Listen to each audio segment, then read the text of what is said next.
Yes, friends, welcome once again. After a long time, we are meeting once again, and I am really sorry for the delay. Actually, I was there in USA and I was enjoying my vacations in USA. That's why I could not take any classes all these days.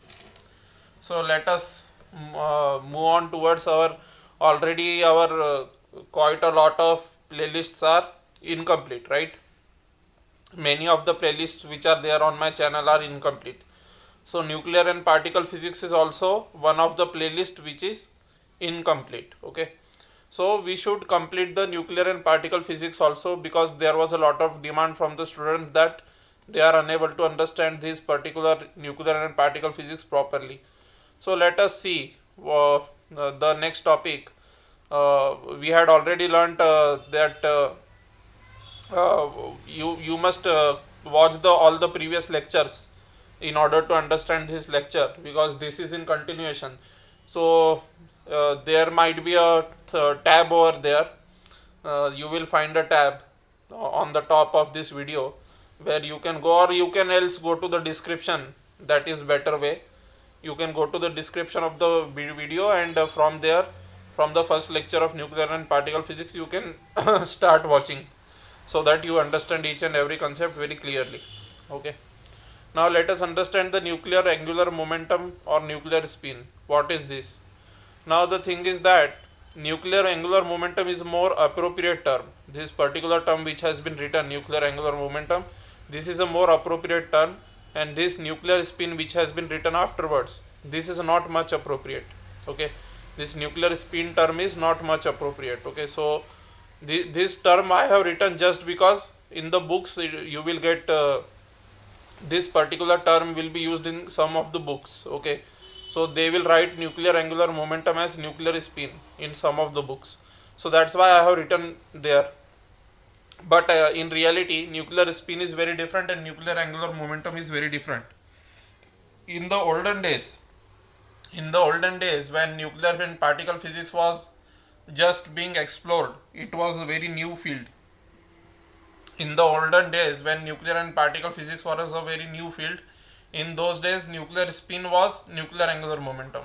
But nowadays the things have changed. Okay, everything has changed nowadays. So nowadays nuclear angular momentum is different and nuclear spin is different.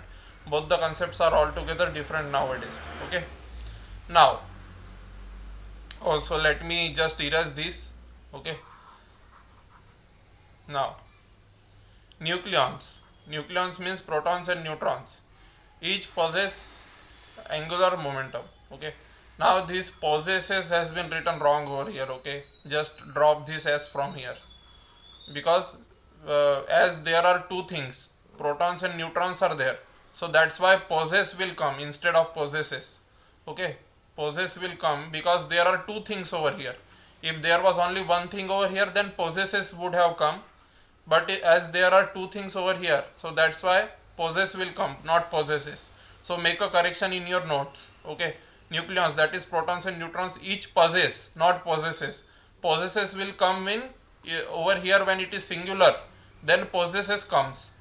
But if there is plural over here, then possess will come, not possesses. Okay, so keep this thing in mind. You should actually improve your grammar as well while you are studying.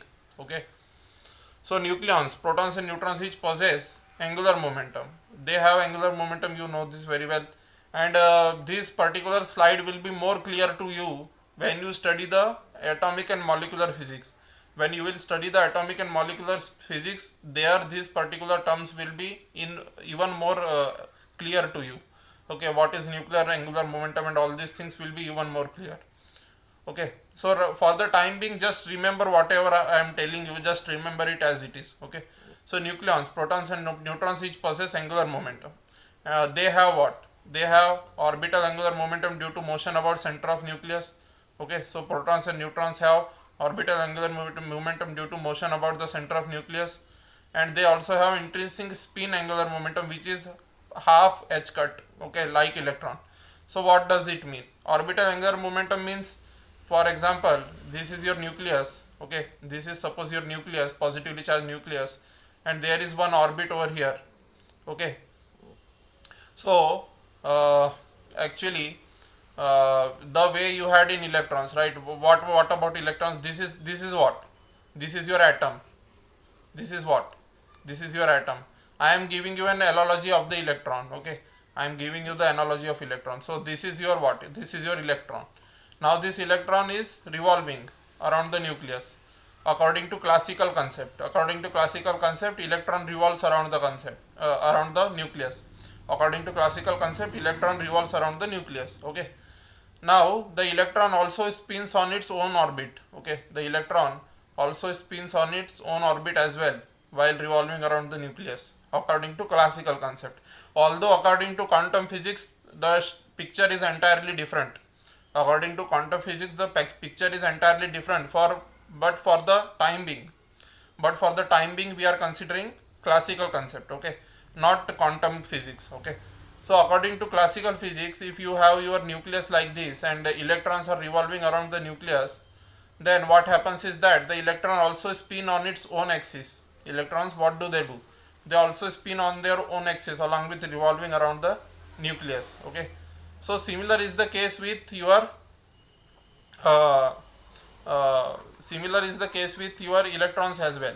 Okay, not electrons, nucleons. Okay, so if you have this nucleus, and these are the electrons revolving, these are the electrons which are revolving around the nucleus, then if I magnify this particular nucleus, this is what? This is nucleus. So let us magnify it. So if after magnification, suppose the nucleus looks so much big, after magnifying it. Okay, millions of times. Now when I magnified it, I can clearly see that the protons and neutrons will be there inside this particular nucleus. Okay, and this will be the center of nucleus, and the protons and neutrons will be revolving around the center of this nucleus. Okay, in circular orbits according to classical nuclear physics. Okay, according to classical nuclear physics, protons and neutrons are revolving around this is the center of nucleus. Okay, this is what? This is your nucleus. This is, now let me draw it properly. This is what? This is your nucleus. Okay, let me show it to you properly. This is what? This blue colored one is your nucleus. Okay, this blue colored one is what? Your nucleus. And this is what? This gray colored one. This gray colored one is what? It is an orbit inside the nucleus. And where are your electrons? Electrons are very much far away. Okay, electrons are very much far away. Electrons are over here. Okay, electrons are over here, shown in the yellow color. Okay, electrons are over here, shown in the yellow color. So these are the electrons which are revolving. Okay, but we are talking about inside the nucleus. So we have magnified the nucleus actually, and this is what? The nucleus. This nucleus, blue colored nucleus, is the center of atom. This blue colored nucleus is what? Center of atom. But we have one more center inside the nucleus, and inside the nucleus we have one more center which is called as center of the nucleus. Okay, this is what? This is center of the nucleus. Okay, this is nucleus is center of the atom, and inside the nucleus we have orbits in which neutrons and protons are revolving, and those neutrons and protons inside the nucleus are revolving around the center of nucleus. So this is what is center of nucleus. Okay, now so the protons and neutrons will have two type of angular momentum. One angular momentum will be due to motion along this orbit. Motion of protons and neutrons along this orbit will lead to orbital angular momentum, and another will be on account of the spin about their own axis. Okay, so that is what has been written over here. They have orbital angular momentum due to motion about the center of nucleus, and intrinsic spin angular momentum which is half h cut like electron. Okay, so let me, okay, now so neutrons and protons each possess angular momentum. They have orbital angular momentum due to motion about center of nucleus, and intrinsic spin angular momentum which is half h cut, just like electron. Okay, so this is the thing. Okay, so you must remember all these things. So thank you very much. I will keep the lecture this much only.